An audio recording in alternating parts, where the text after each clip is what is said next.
तू चांदू हवा हम तरैया हो, सुन भैया हो, दरखी बांध दी कलैया हो, सुन भैया हो, दरखी बांध दी कलैया हो।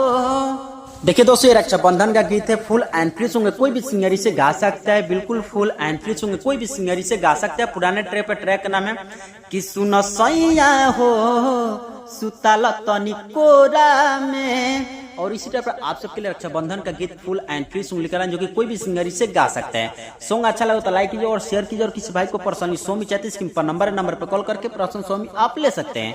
चलिए अपना सॉन्ग स्टार्ट करते हैं। दोस्तों, ये मुखड़ा जिस तरह गाएंगे उस तरह से आपको रिकॉर्डिंग करना है। जहां से 2 बार वहां सबको 2 बार गाना, और जहां से 1 बार वहां सबको 1 बार गाना है। तो वीडियो को लास्ट तक और ध्यान से देखना है। देखिए उसको ऐसे गाना है। ए भैया हमार हवा तू ही जानवा हो, तोहरे में बसेला परानवा हो।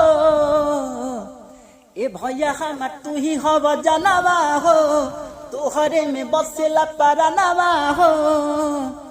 तू चांदो हवा हम तरैया हो, सुन भैया हो, दरखी बांध दी कलैया हो, सुन भैया हो, दरखी बांध दी कलैया हो।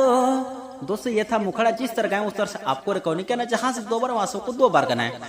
मुखड़ा था अच्छा लगा तो लाइक कीजिए और शेयर कीजिए। चले फर्स्ट अंतर का डमी सुनाते हैं। दोस्तों, फर्स्ट अंतर है, इसे भी अच्छे से गाना है। जहां से 2 बार वहां सबको 2 बार करना है। फिलहाल चलिए इसका डमी सुनाते हैं कि भैया बहिनी के कहबो ना भूलई हो, हरदम दिलवे में अपना बसई हो। आ कुछ चाही ना रख के बनाई, बाकी सुनर भौजाई ले आई हो। और यहाँ से आपको 2 बार करना है। अरे तू ही बड़ा जिए के सहारा हो, दिल कहेला हमारो बेचारा हो। हरदम सोचिला तोहरे भलैया हो, कि सुन भैया हो, दरखी बांध दी कलैया हो, सुन भैया हो, दरखी बांध दी कलैया हो।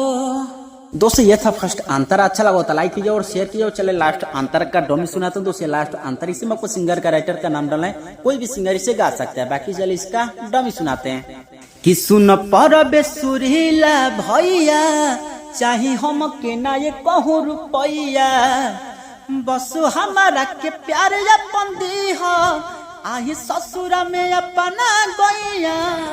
2 बार कीजिएगा कि सुना हो सुना कबो नहीं होके देवो हाथावा हो, ना छुट्टी कबो हमनी के साथावा हो। बसई है परी हम पैया हो, सुन भैया हो, दरखी बांध दी कलैया हो, सुन भैया हो, दरखी बांध दी कलैया हो। दोस्तों, ये था आज का फुल फ्री सॉन्ग है। रक्षाबंधन का सॉन्ग कोई भी सिंगर इसे गा सकते हैं। सॉन्ग अच्छा लगा तो लाइक कीजिए और शेयर। अगर किसी भाई को पर्सनली स्वामी चाहते हैं स्क्रीन पर नंबर पे कॉल करके पर्सनल स्वामी आप ले सकते हैं। चलिए फिर